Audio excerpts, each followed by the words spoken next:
Hey there, my name is Russ Lagan, and I am the host of Big Agent Meeting. Today is Friday, the 13th of June, and if you're superstitious, just turn the TV off right now, turn the computer off, and just go back to bed. Because if you're not, Big Agent Meeting today, we've got some great stuff coming up for you. I'm going to kick off with Market Minute, telling you what's going on in the market. Got a couple stats that you guys need to know, and then we're going to go into a conversation with Realty.com quick, and then, of course, we've got the CRM Lofty. Had a conversation with CRM from Lofty earlier today. You guys are going to want to see that interview so you can know what type of CRM Lofty is for CRM of choice. And then Brian Ellington is going to be interviewing the one and only Monica DeRoussel. Super excited to see that interview. She's an amazing human being. You guys are going to want to stick around and see that. So let's kick off the show today with Market Minute. I've got a couple of stats, and you guys may or may not notice, I don't have my whiteboard behind me. I am standing in Miami, Florida. I'm having meetings with the growth team today. Just got done with meetings with them, and then we're meeting with Leo Pareja tomorrow to talk about how to put the parts and pieces in place so we have the best shot at growth for you guys and for us. So we're going to be talking about great stuff. We always have great meetings talking about how to make growth better and make things better for you guys. So whiteboard for the day, I've got a couple stats on here. So market information. So the market right now, if you guys haven't been paying attention to what's going on in the market, we're kind of in a stall in a lot of ways. Interest rates are kind of stuck at 6.7%. And of course, house prices have been driven up to the point where first-time home buyers are just having a hard time figuring out how to afford a home. With a high interest rate and higher home prices, it's making it harder and harder for first-time home buyers to buy a home, which is exactly why first-time home buyer average age right now is 37 years old. They used to be in the 20s.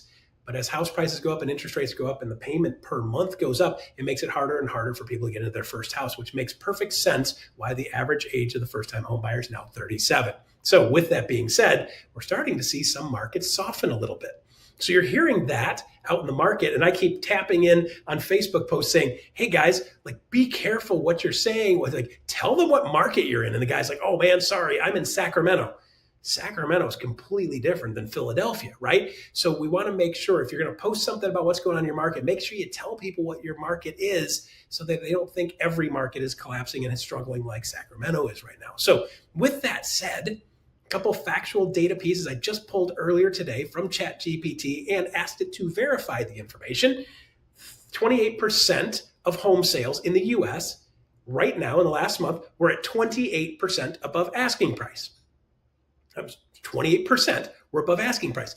That's actually a pretty high number. So you would think if somebody asked me, Russ, how many homes are selling above asking price? I'd say 5 or 10% maybe in certain markets. But national average, 28% are going above asking price.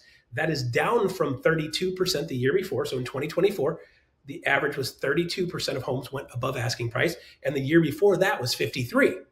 So now you guys might be saying, well, Russ, 53 is huge. Yeah. So we're seeing a reduction in the properties that are going over asking price, but there's still a lot of properties going over asking price. So what I want you to do is always make sure you understand context and make sure you understand it got cut in half. But 28% is still a lot of homes going over asking price. So perspective is we're still moving back towards a more normal market. And some markets are seeing faster acceleration through there, but there's a lot of places that are going back more towards a normal market. So be aware of what your market's doing, be clear on what your stats are and what they mean for your market, and you're going to be a better real estate agent and people are going to see you as an expert. So make sure you get out there and tell the story of what's going on in your market, do video, get you and your face on video and tell the story of what's going on in the market. People will see you as the expert saying expert stuff. That'll make them come to you in the business. All right, there you go for Market Minute. Next up, we have the one and only Ian Wheatley, KGCI Radio. Take it away, Ian. Hey, thanks for popping by Big Agent Meeting to KGCI Real Estate on Air. Well, I know we've all been there. You text the lead, you send the email, you make a couple phone calls, leave some voicemails, and it is nothing. It is crickets. You got ghosted. Now, you start second-guessing everything, right? Were you too eager? Were you too slow? But the truth is, it's not just you. Most agents don't have a lead problem. They have a follow-up problem. And in a market where pending sales just dropped 6.3% and sellers are out here still expecting top dollar, agents can't afford to waste a single conversation because the truth is, getting ghosted isn't just annoying. It is lost time, it is lost trust, and it is lost closings. So that's why on Tuesday on Real Estate On Air Live, I had a chat with Sarah, the ISA on all things social, Sarah Delancic, to talk through what actually gets a response across IDX leads, Sphere leads, Portal leads, referrals, social media, you name it. we covered it. And right after this big agent meeting, we will be bringing it all back to kick off an even deeper Friday focus on KGCI Real Estate on Air, where we will be talking through how to build a system so your follow-up doesn't feel random, rushed, or robotic. Because it's time to stop chasing. It's time to start converting. And that's just one slice of what we serve up each and every week on KGCI Real Estate on Air. In addition to Real Estate on Air Live and our Friday Focus, we start each week with our Mindset and Motivation Monday. We have the New Wealth Wednesdays, plus all that 24/7, 365 business building strategy from agents in the trenches, not just the textbooks. So do future you a favor. Scan the code, download that always free KGCI Real Estate on Air app for iPhone or Android, or subscribe wherever you're listening to podcasts because it's all right there. And I'll see you right after today's big agent meeting for the Friday Focus on KGCI Real Estate on Air. All right, there you go. Friday the 13th update from Ian Wheatley with KGCI Radio. Next up, we have the one, the only, the incomparable Holly Mabry talking about brokerage updates for you guys. Take it away, Holly.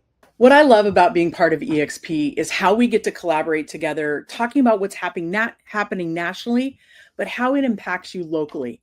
And so this week, coming off of the National Association of Realtors meetings last week, I've been very focused on what's happening across the nation and how it might distill down to you with the sellers and buyers you're meeting right now. So let's break down some of the weekly headlines. The rates dipped a little bit. Okay, cool. But the Fed is still watching very closely that with regard to what is going to happen as far as inflation. The inflation rate came out this week, still holding steady right around 2.4. The Fed has indicated they are not going to drop rates until we hit 2%. Now, of course, tariffs are impacting that. But across the board, we're likely not going to see below 6 until well into 2026. So what does that mean for you and buyers? Well, we're going to break that down. But commercial properties, and this is what was so fascinating to me. This isn't a meltdown, it's a muddle through. And I want you to think of that with regard to working with any of your commercial investors. I know I've got a couple myself, and how the conversations I'm having with them are shifting. Finally, this idea of built for rent communities. They're really popping up across the Southwest and the Southeast. Think Florida, Texas, etc. But the mindset is, why buy when you can rent something a lot cheaper, but just as nice? Now, as we look at interest rates and opportunity, let's break this down and action steps you can take. First, the interest rates, we're going to stay above 6%. They did have a little bobble. I think we dropped from 7 to 6.8. Ooh, everybody get excited, right? So what I want you to think about is, could you set up a rate alert that helps trigger anything to your clients? Now, some of you are going, hey, how do I do this? Well, you can ask ChatGPT to actually watch the Freddie Mac rate alerts, and that will then give you alert updates. You can set Google alerts and things like that. But what I love about using ChatGPT is now you can set it up and then actually do connections or APIs into your contact management system to set up some automations. How does that make your life easier? If you're working with, let's say, 20 buyers right now who are across the board, and having those automatic alerts sent out that, hey, the rate has adjusted. Do you want to talk to your lender, or how can I help you best? Super excited to have a call. This could be set up for text messaging, email, whatever is the way your client wants to communicate with you. Now, the other thing I want you to think about in your strategy of having conversations with clients right now, cool. Rates are not likely to go down. So how do we refine how we negotiate? What are our strategies to go in and maybe get a better rate through concessions, rate buy downs from the seller? We're seeing so much more inventory sit on the market. Sellers are becoming motivated in different ways. And this is a unique opportunity for you. How are you having conversations with your buyer in leveraging their offer differently? That is a really cool way to help get them the house that they want, maybe at a lease or less expensive payment, by asking for those rate buy downs, things of that nature. Now, if I'm a seller's agent, I'm going to be talking about all the things we do to put their property first on everybody's list. Now, let's shift a little bit to commercial. What's interesting here is the lending is not frozen. We're seeing some liquidity start to open up, mainly in the multifamily section. But this is where I'm seeing sellers get more creative. They're looking at joint ventures or leasebacks. They're really trying to free this up in the market. And again, really starting small, multifamily, small buildings, things of that nature. Also, in a lot of the big metropolitan areas, the downtown sector, we're seeing those office towers being converted to condos. The demand is so high, and this is a unique opportunity also for anyone looking to partner. Being a part of the solution as opposed to just pointing out, hey, these are sitting empty, is a really unique way to go forward, particularly because there are incentives. We're seeing a lot of city councils really start to look at, hey, how can we make this happen? The interest rate stabilization across the commercial market has also opened up the door for continued financing. This is where that small multifamily, that's going to be unique over the next few years. How you and I stay proactive, working with those smaller investors, with builders looking to convert, all of those folks out in the marketplace. This is a unique opportunity. Look at your market. What's available and how do you go forward? Now, rental realities. We are definitely seeing a lot of people going more focused towards rents. And this is coming out of last year's census, 6.5% in 2024. Multifamily is falling as far as completion, but flat rents is an increase. Concessions are really driving people into that market. What does this mean? So if you've got buyers who are not quite ready to buy, but they could rent, look for those concessions, look for early exit options, look for different ways that they could potentially rent to own, because some sellers are open to all of those things. Also, this is what's so interesting. It is these communities that are built for rent. They're literally being built with the idea of they will do nothing but rentals. And as a result, these are higher single family homes. They're not condos, they're not townhomes, and they are across the Southwest and Southeast. People are flocking to these because they're not having to make a long-term commitment. They're actually able to get their lifestyle without the big ticket price. So if you are working in those markets, how do you become top of mind as an agent that can help, but then help people realize what it looks like to actually have home ownership? NAR just came out with a recent study on the rental versus home ownership and what that impacts as far as your net worth. It's $10,000 in net worth for renters, about $400,000 for home ownership. When you look at that forced savings account, it makes a huge difference as people look towards what it looks like to retire and what it could mean for their future. So those are just some numbers to kind of keep in the back of your head. At the end of the day, I want you to understand national so you can stay local. What is going on in your market? And a couple of key questions to focus in on. Property type and the inventory availability. Are you seeing inventory rise? Great. In what segments? Is it condos? Is it townhomes, single family, land, multifamily? And what are your feeder markets? Where are people moving from? And this is where I always start, honestly, with direct flights. Direct flights into an area really drive where people are coming from and how easy it is to get to where you live. But I'm also in a retirement community, up in northern Arizona. If you're looking where people are migrating from, are they migrating out of California into Austin, Texas, or are they moving now from Austin to other places? I know the back to work movement is really impacting a lot of folks coming out of the South and going back into the cities. Okay, great. What are those feeder markets? What do you need to be aware of? And how do you help people in that transition? Specialize in your focus. I want you to update on your social media, like what is going on specific. Be really targeted so you can speak to those opportunities. It makes a difference when you're communicating in such a way that it's laser focused. People feel like you're speaking directly to them, and it makes a huge difference. Also, I want you to start thinking about how you leverage AI in your business and workflow. We're doing it here at EXP. Behind the scenes, we're trying to figure out the best way forward so we can be the most efficient to take care of you, our agent. Well, why wouldn't you do that for your clients? That opportunity to use a simple tool like ChatGPT as a thought partner in everything that you do, but also help you build out workflows.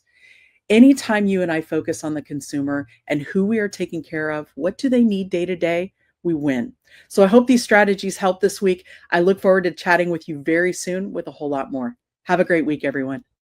All right, there you go. Holly Mabry, always showing up, always got good information, and always has the best looking slides to go along with that. I'm going to have to mail her a whiteboard.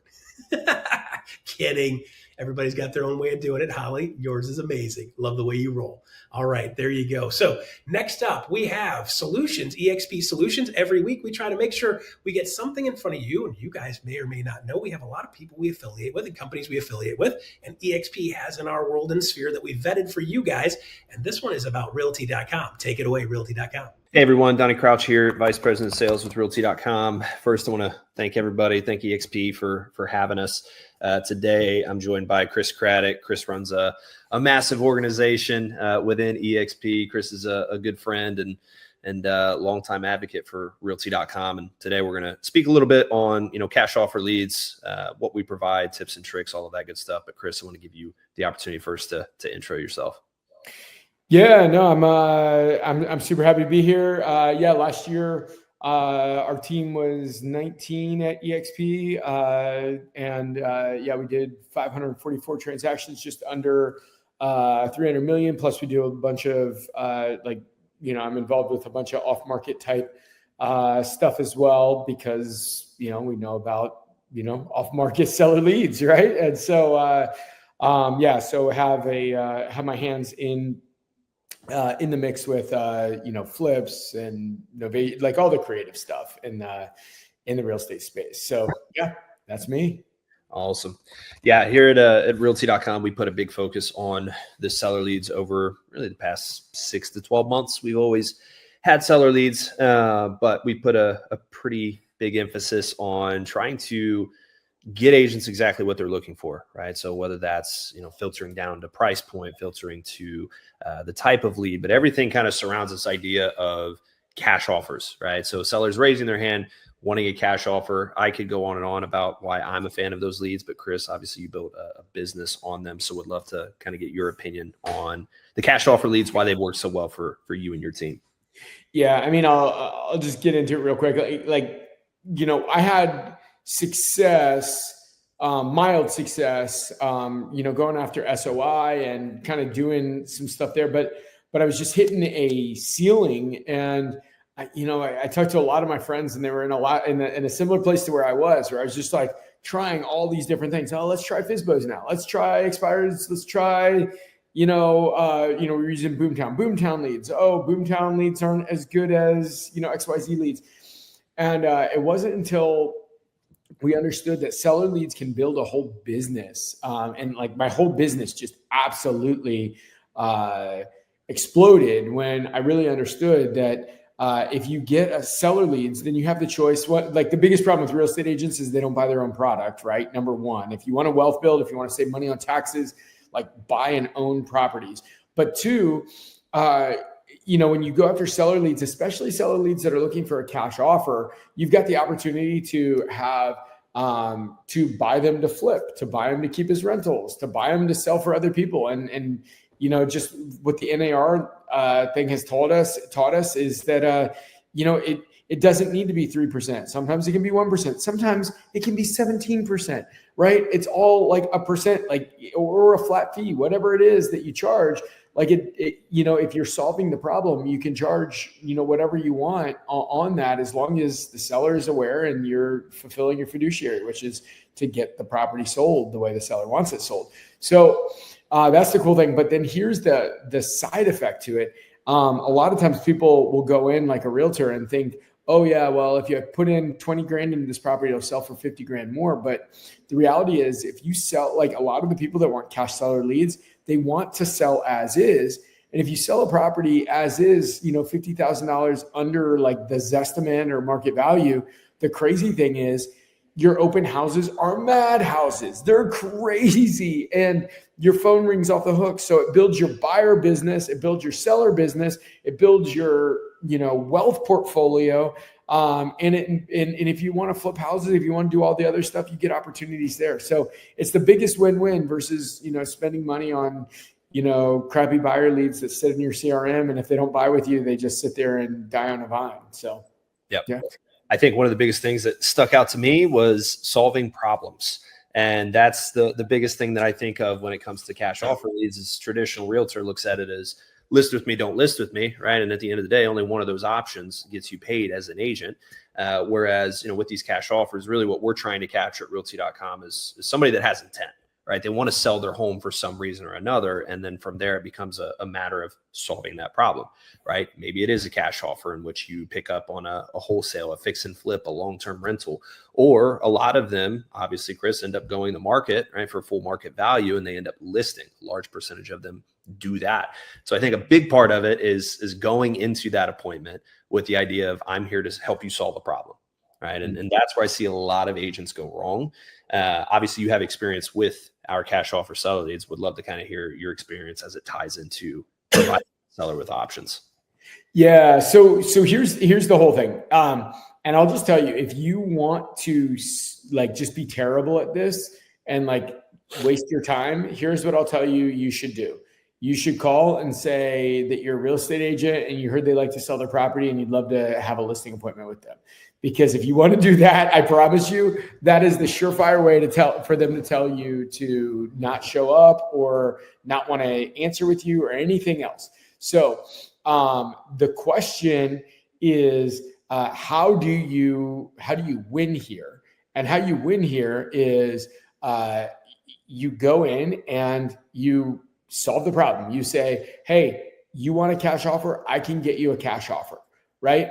That is the question, right? And that is the answer. You want a cash offer? I can get you a cash offer. And the reality is every single one of us can, right? And so I don't care. You may say, I have no money, but let me just phrase it like this. If you go, I think the average house in America is somewhere between 400,000 and 500,000, right? And if I had so let's say I had a $450,000 house to sell, and I were to say, hey, I'd sell it to you for $50,000 and it needs paint, carpet, all the other stuff. Would you figure out a way to buy it? Yep. Absolutely. So the reality is everybody's a buyer. The question is, are you going to be a buyer at the price that they're asking for and that a price that makes sense? So you can go as a cash buyer, right? That's just it. And I'll tell you what, if you ever get a house, if you're listening to this and you ever get a house that's worth $450 and they say they'll sell it for $50 and you don't have the $50,000 in cash, call me. My, Crad Rock, that's my cheesy Instagram name. Call me. I will JV with you and we will do the deal together. So you are now a cash buyer and you can use my cash, right? Hey, even if they offer 100,000, even if they offer 200,000, I will do the deal with you, right? Call me, right? You are a cash buyer, right? So that's the whole thing. But once you're there, and if let's say the house is worth 450 and then they want, 400 from it, that's when you pivot. Once you're in the house, once you've built rapport, once you're listening to what they want, then you can pivot. But don't pivot right off the bat. And you can always be a cash buyer. And let me just say, if you're like me, I'm cynical. And so the first thing I always would say when I was listening to the new thing is will it work in my market? Let me just say, in my market, just recently, we did Arlington, Virginia. We had a $2.4 million house that sold. And in the same 24-hour period, we had a $12,000 house that sold in Baltimore, right? Which is the market that we're in. I'm telling you, the luxury market and the, $12,000 house market, it works in all of the markets. So just know it works. Awesome. Well, thanks again for your time today, Chris. For anybody looking to learn more, you guys can go to realty.com/EXP. But again, thanks, Chris, for your time. And thank you, EXP. All right, there you go. Dottie Crouch, VP of Realty.com, and Chris Craddock having a conversation about Realty.com. You guys want more information about that? Jump on, check them out.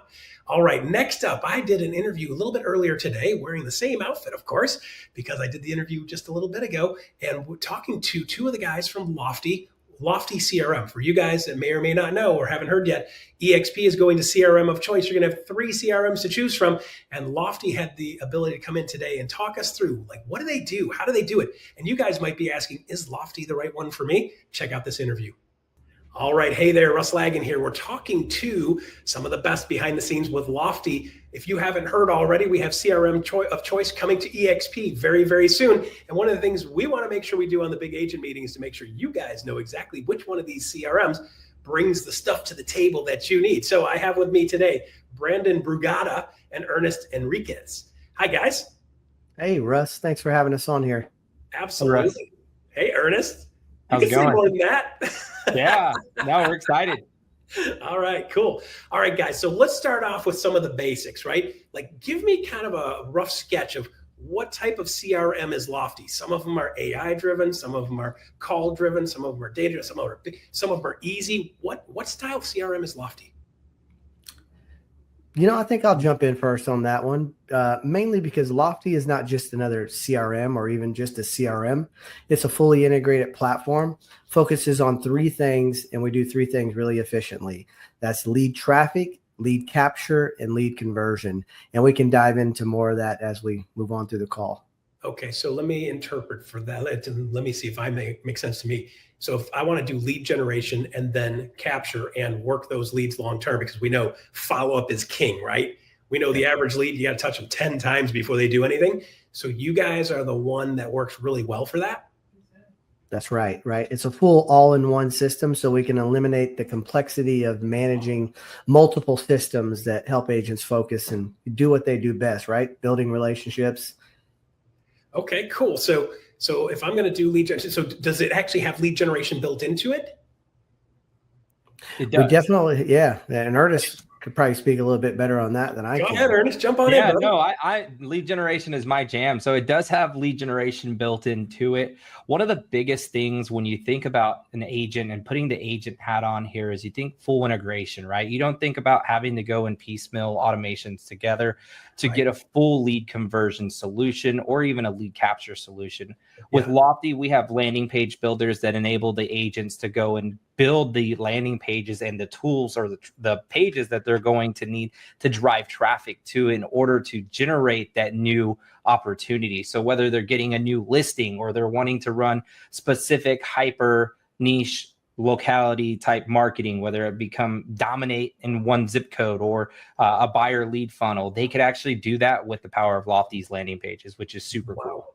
All right, cool. So first thing that begs to come to mind for me, not being as tech savvy as some people, do you guys have people that help with that? Because I know I just got stuck in the second sentence there. So do you have people that can help me get unstuck working through that?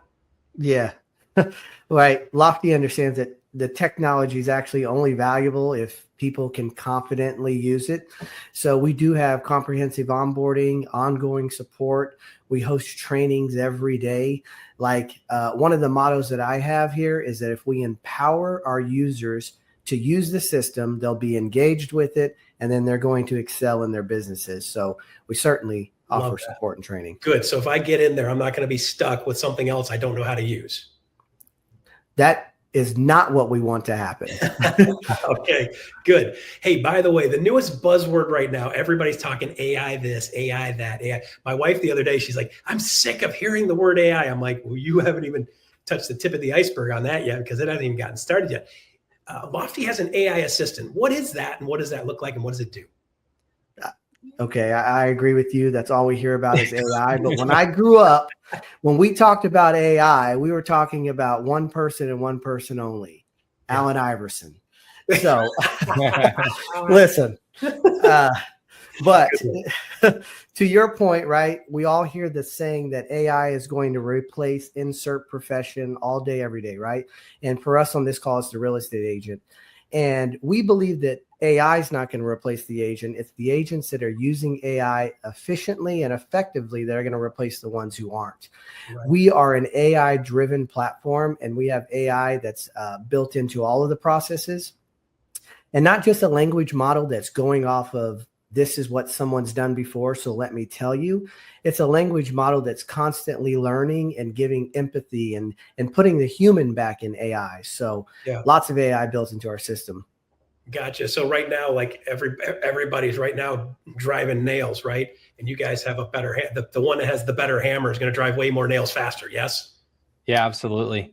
I think one thing I'll add with the AI sales assistant or the AI assistant that we have, most agents get overwhelmed with trying to, again, find that fully integrated solution, whether they're leveraging ISAs or third-party calling systems to try and integrate into their solution so that they can be speed to lead, right? You got to be speed to lead nowadays. Everybody's doing the same type of marketing. I think with the AI assistant, it actually enables the agent to feel confident in actually sending the leads into Lofty's dashboard, knowing that AI assistant's going to either A, start qualifying the lead, B, it's monitoring the lead's behavior, C, it's also trying to, suggest listings. So there's different types of scenarios that you could actually set Lofty's AI assistant to that are going to enable and help that agent convert those leads a lot quicker and a lot better. Gotcha. So the AI assistant could potentially throw up a flag and say, hey, Russ, you really need to call Brandon today because this guy's hot potato. He's looked at 75 houses in the last 24 hours. That type of thing? That type of thing, plus with like the smart plans and the AI paired together, the agent can literally just wait for that hot opportunity or that point in that conversation to disable the AI assistant when it's already got him qualified. And even then, the AI assistant can leave notes on the lead's timeline for the agent to pick up and actually carry that conversation. So you no longer have to go and employ somebody at $15, $20 an hour to be going through your database and work those leads. Got it. So that's fantastic. Well, that's a major expense for somebody who's doing that. I mean, we talk about high conversion rates. They talk about ISAs and all this other stuff. And I stand on stage in front of agents. I'm like, how many of you guys are going to build one of those? And 4 people put their hand up, right? So for the rest of the people out there, it's really great for that to integrate right out of the gate. And then you have the ability to jump in. If you're not handling it like you should, you have the ability to jump in. So I like that. That's good. That's good. So Lofty has a customizable IDX. Number one, explain what that is. And number two, why does that matter? Yeah, I think the IDX website is just essentially an MLS fed and data driven website that's provided to the agent. This is where all searches and home sellers actually go to begin their journey, right? Whether that's actually looking at properties for sale or trying to get their home valuation. Lofty has a fully fed IDX website, which is going to give the agent that power and that ability to actually send traffic to those property searches or to those valuation models. But the really cool thing about our Lofty IDX websites is that a lot of them, are SEO driven and search engine optimization driven. So you could actually build those to be organically found and so forth, which is really, really cool. Good. So this sounds like this is a pretty good solution for your average agent, single agent. You guys have some special stuff for teams built in there, or is this more single agent style? Definitely works for the team and the agent, right? Like, so when we're speaking specifically about an IDX website, right, it's the agent's first impression online, but it's also the team, right? So if you're functioning as a team, you want to have a place to build that team's brand as well. So we also offer team branded websites where you can drive traffic to that site, capture those leads, and then distribute those amongst your team members, right? So you can have advanced routing where you're sending those leads to specific people on the team. All right, fantastic. So it sounds like to me, Lofty has the ability to really work well with either single agents or teams. You have the ability to make it customized to what you like, your own flavor, your own style, your own vibe. Look at that. I got my little thumb up. Yay me. I forgot to turn that off before the show. And then you also have the ability to have all the parts and pieces to be able to do the lead generation, cultivation, and then have the ability to have a flag thrown up so you can jump in when it's time to go and you guys can run so you can do the human part, which we know AI can't do, right? Well, yes, but our AI is definitely starting to do the human part. We're putting human back in AI. And, anyone listening to this, when they want to take a gander or a walk around this vehicle, we're ready to do that. And we can show you how our sales assistant is answering questions a lot more human-like than most AI, right? Like, yes. I wish I could put it into words, but if I showed you, it's better. Yeah. Well, the good news is you guys have a bunch of training you're going to be doing with EXP and EXP agents to be able to show them what stuff does. I know you guys are on the schedule. So EXP agents, as you're watching this, check out the schedule for these guys. These guys are going to be teaching, training, coaching live on what Lofty does. So you have a choice, and these guys want a shot at being able to be the CRM that works for you. So log into one of those training programs. They'll show you exactly what it does and how it does it. He's going to demonstrate for you how the AI works and how it does spell checks before it sends stuff out, unlike us as agents, and all of the other great bells and whistles that go with it. Guys, anything else you want to add before we stop? Not on mine. We just want to, I just want to add, we want to be the belle of the ball. That'll work. That'll work. All right, Brandon, thank you very much. Ernest, thank you very much. Look forward to seeing you guys. Look forward to having our teams check out your trainings and showing you guys showing them what Lofty does for you. So thanks a bunch, guys. Have a good day. Thanks, Russ. Good. Thanks. All right, there you go. My interview from earlier today with the two from Lofty talking about what's going on and how it's going on. And you guys have a better idea of whether that's a good CRM for you or not. I hope that interview gave you guys a little better information, and you guys can look them up and make sure you jump on the training. There's going to be training on all three of these every single week until we go live. So make sure you jump on, check out the calendar, check out the schedule, jump on and get more details if that one was of interest to you guys. All right, next up, Brian Ellington, Chief Learning Officer, and one of my favorite people at EXP, Monica DeRoussel. She is the #1 agent in Ohio, time after time after time. She's an amazing woman, an amazing business person, and not to mention a badass runner. Check it out. Interview with Brian and Monica. Take it away. All right. So thanks for doing this, Vital. We really appreciate it. For folks not necessarily familiar with you yet, would you mind sharing a little bit about your background? How'd you get to become one of the top EXP agents and #1 agent there in Ohio for us? Well, I was in the business. I've been in business for 21 years. I've been with RE/MAX for a little over 16 years, going on 17 when I came to EXP. I was #1 RE/MAX agent in state of Ohio for about 10 years. And then I came to EXP and I continue my success story with EXP. And my business has been growing since I came to EXP. And, many agents are thinking they cannot leave current brand because it's the brand that helps them grow the business. And I believe you, the brand, every agent is unique, special, and different. And people do business with us because of our uniqueness. And having amazing platform like EXP just helps us to elevate business to the next level. That's right. And you and I found out we have your very good friend, my cousin-in-law, I guess. Small world. You and I were chatting at EXPCon, and turns out we have family and friends in common, which is what an interesting world. I never asked you though. Your accent, is that from Cleveland, Ohio, or is that from Cincinnati? No, so I was born and raised in Czechoslovakia. I came to United States a long time ago on the running scholarship. I was Division I runner. And the rest is history. Here I am in Cincinnati, Ohio. I have 5 amazing kids. I have 1 girl, 4 boys. 2 of my boys are Division I athletes. I have a track and field superstar and a soccer player. And 2 younger boys are still in high school. So, here we are in Ohio, Cincinnati. We've been living here for 22 years. And I got my license as soon as we moved in, and loving selling Cincinnati. Yeah, I didn't realize you had 5. And, Ginny has several. We have 4. Together, we should create a football team or something. I have 1 girl and 4 boys, and so it has been a gift and blessing. That's awesome. Congratulations. So just to give sense, because we're going to talk about your lead generation, and I think people have this kind of thought process around referrals in particular, that's going to be a small business.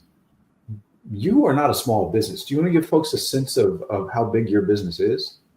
So I'm an individual agent, and I do about 100 transactions a year, and 90% of these transactions are coming from my sphere, and it's repeat clients and it's referrals. When I started in business 21 years ago, we did not have platforms. We didn't have KV Core. We didn't even have GPS. You had to manually print MapQuest and go, to show houses. So we built business on taking care of people, and then in return, people took care of us. So bread and butter of my business is referral, and it's such a blessing because when you have a referral-based business, you do not compete. Yeah. Now, for a lot of agents, they follow the pathway of doing a significant amount of transactions, and then the referral business comes when the past clients start to repeat and things like that. Was that the case for you, or were you purposeful about creating referrals early in your career? Well, I tell agents, you cannot be secret agents. So when I first started in the business, everybody who came within breathing distance of Monica DeRoussel knew I was agent. And you always ask people where you live, which neighborhood they're living, how long they've been there, just, general discussion. And then you have to know your marketplace. You have to know that this neighborhood averages 250 to 500. So just, coming across as knowing your market, having data to educate consumer became a key point to my success. My business truly doubled in 2008 and 2009 when everybody was going down the hill, because I would go on the listing appointments with the ideal proposal: we're here to serve you, we're here to take care of you, and the market wasn't good, so we provided you with the option. If you couldn't sell, would you be able to rent your house? Would you be able to explore other options instead of just selling and losing 40, 50,000? And I always believe we are professionals. Consumers hire us to provide the most accurate market data. And sometimes it's not flashy or sexy. You go on a listing appointment and the value of the home is 500, even though the seller is wishful for 6, right? And I got a lot of referrals from the people. I would go and they said, hey, I want to sell my house at 600. And I would, say, I understand, but the market data is at 5, right? And people would refer me to their friends, cousins, and family, saying, if you want somebody to tell you the truth, you need to call Monica. I had a listing appointment 2 weeks ago, and lady redid the house, full remodel, full gut job. She took the house to the studs and rebuilt it. And she's hoping, the average house in her neighborhood is 400 to 500, and she wants 700 plus. And I said, I understand, because you put a lot of money in your house, but your neighbors are not screaming 700,000 neighborhood. And she said, you're the only realtor who told me the truth. And it's obvious, it's stating the facts. Like, when people buy real estate, they buying lifestyle. They buying not just the home, they buying the neighborhood. They buying golf courses, pools, walking trails, settings. So just understanding, we're not just selling home, we're selling the lifestyle for these buyers.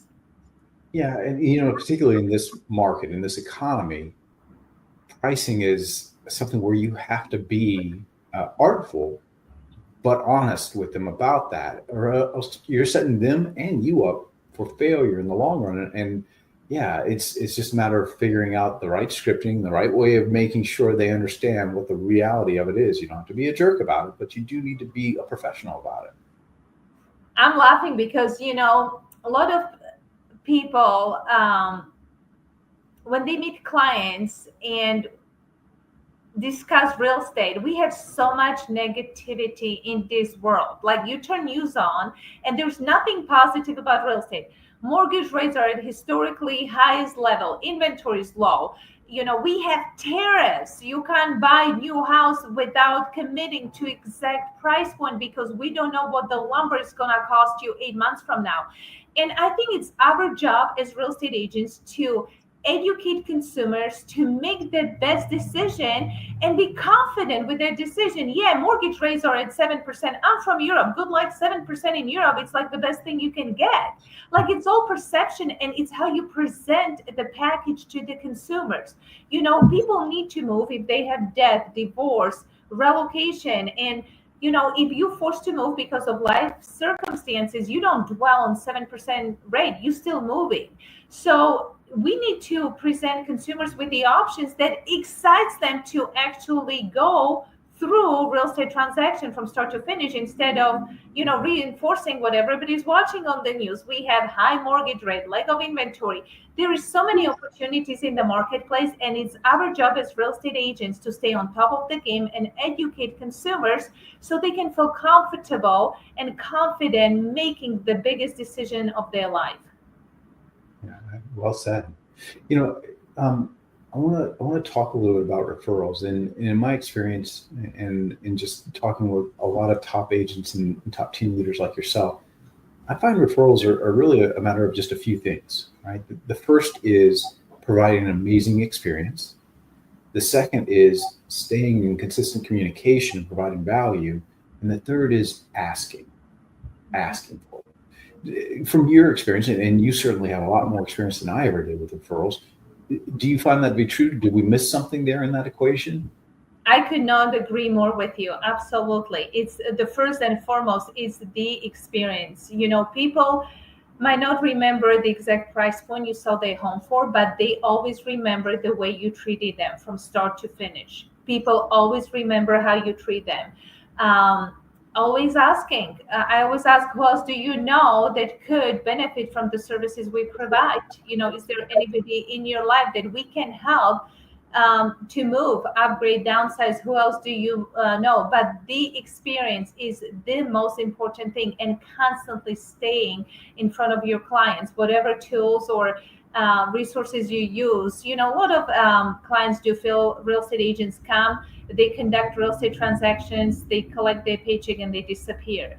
And I'm a true believer that my clients become my family. We nurture these relationships for years. We go to funerals, weddings, graduations parties, you name it. We become part of the life. When mom or dad goes to nursing home, we become part of the discussions on the sale of home, Medicare, whatever. Like, we become family. And I think because of that, our business is running on autopilot and referrals, because when mom is going to nursing home, they can't think of anybody else but Monica DeRoussel as the one and only realtor. And we have 10,000 agents in Cincinnati. Yeah. Can I ask you, so let's kind of take those three areas and kind of dive in about how you do it in your business. So let's talk about the experience. And there's probably wow moments, and there's probably also just little nuances about how you do the mundane things, but maybe just a little bit different. When you think about the experience you create for either a buyer or seller, what stands out for you? For me, the most important thing is constant communication with the consumer, right? We know what we're doing, and it's setting also right expectations. When we're working with the buyers or sellers, my favorite statement is sit back and enjoy the ride. We're going to take you to your final destination. And it's like, when you go to anesthesia, I wish we can put the clients under anesthesia and let them wake up with a successful outcome, right? Because we truly know what we're doing. We do it every day, day in and day out. So we take clients, sit back, enjoy the ride. We're going to take you where we're going together, but we constantly update them and communicate them, because so many times there is such a calm before storm, like you're waiting on appraisal, you're waiting on the outside of inspection. So we have inspection, we will call buyer or seller, say, hey, inspection was today. It's going to take us 24 to 48 hours to receive the official report. As soon as we receive, we're going to review it. Depending on the outcome, we're going to submit paperwork as needed. But it's constantly staying on top of the game. I talk to my buyers and sellers at least once or twice a week, even if there's nothing to update. Hey, John, I'm just checking how you're doing. I know it's calm. There's no update this week, so just keep packing, keep moving stuff, keep donating to Vincent de Paul or Goodwill, because next week when we get closer to the table, we're going to be busy. We're going to be transferring utilities. We're going to be wiring money on the from current home to the new home. So it's constantly telling people what's next, so they're not sitting anxious, what's next, what's coming. So we just communicate with people for 30, 45 days, once or twice a week. And always, there's question, concern, we always here for you. And I believe you answer your calls. So many agents don't ever pick up a call. So you communicate with your clients. You ensure there is experience that you would want to be if you were on the other side. I ask a lot of my agents, if you were a consumer, would you hire you? And that's how I think about the way we treat clients. If I was a consumer, would I hire Monica? And if I wouldn't, what would I want Monica to do better so she can get hired, right? Constant communication. We always ask, do you need movers? Do you need painters? Do you need landscaping people? What else can we do to help you make this process as easy and as uneventful as possible, because there's a lot of stress, there's a lot of anxiety, there's a lot of moving parts. You have kids, you have dogs, you have, you name it. And we part of that process. So we always reach out.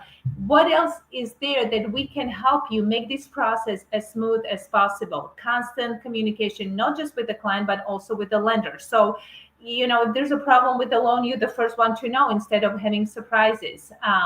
So I think for me, that's crucial. Once we close the transaction, people are moving. We always check the moving day. How is the moving? Is everything going the way you anticipated? When we close on the new house, we call them 30 days later. Is the new house what you hope for? How are the neighbors? Is there anything else we can do for you? By the way, thank you, for blessing us with your business. Who else do you know we can help with the same experience you just encountered? Could you please give us good Google review? And then we follow up again 6 months later. Hey, how is everything? Still, are we still doing as amazingly well as we did day 1, day 2, week 1, week 2? So we have a checklist. So we move you, we check, during the move, we check again. So we check with these clients even after we move, so they don't feel like we just abandoned them. Hey, do you need security system? Is there anything else you possibly can think that we can connect you with our referral partners? What is it that we can do for you, even though we already finished transaction? We are always here for you. Masters of whatever craft always have the foundations, the basic principles that they just really, really focus on. And that's exactly what you're describing, right? You didn't just say, I hire a Ferrari to move them from, right? You're just doing the basics really, really well. Last thing I'll ask you, parting advice. Let's say I'm either a newer agent or I'm an agent that's never really asked for referrals before. I've got my sphere. I might have a past client or a few, whatever. What do you think the first, second, third steps? What would I do first to go out and start trying to engage to get more referrals in my business? I think just being friendly, humble, and talk to people. I mean, I pick up, I went to bank 2 weeks ago to cash your check, and I walk out with a listing appointment. The banker goes, "Oh, you in real estate?" I'm like, "Yeah, where you live?" And she's like, "Well, actually, we're thinking about moving. Can I have your card?" I wasn't even selling her on the idea, right? So I think so many times we get into our bubble, we real estate people, and we forget to talk to strangers. I pick up buyers and sellers standing in Kroger. My kids don't go to a store with me. They go, "Mommy's going to talk to everybody." Nobody talks to deli people. I will have long conversation with deli people while they're cutting my salami. Why not? They're humans. You can be nice, whether they're buying or selling, just be nice. And you never know when you come across amazing opportunity. I walk out of stores with the listings or buyers or talking to people in parking lot. I greet greeters in Kroger, Walmarts. I talk to them because, they're standing there for 8 hours. People are just rude. So you might as well be the light in this negative world. You turn news on, there's mortgage, there's so much negativity. So just be nice because people will remember the way you treat them. It's funny. Next time we come to Ohio, I'm going to make you sit down with my wife, Marette, and tell her what you just told me, because she is the friendliest, most outgoing, chatty person. She's never met a stranger, and she's in pharmaceutical research. But I'm like, baby, get your license. You would make a license. Let's go. That's, there's no magic formula. It's just taking care of people and being humble, being friendly, and just positive. It amazes me how many agents are so negative. And I tell them, if I want some negativity in my life, I just turn news on. Can you at least be positive? Awesome. Well, thank you so much for doing this. We really appreciate it. And thank you all for watching. We appreciate you, and we will see you next time. All right, there you go. I knew you guys would love that. Monica is a real person doing real stuff on the ground, making stuff happen and selling a bunch of houses in the state of Ohio. That's a big deal. There's a lot of competition in Ohio out there. All right, so there you go. That is the show for today. So before you guys leave, NPS survey, if you guys could, click on the QR code right now and let us know how we did. Give us a rating on a scale of 1 to 10. Let us know how you like the show today. And of course, we love to see your comments. So let us know if there's something you want to change or something you didn't like or you want to see done differently. So there you go. That is the show for today.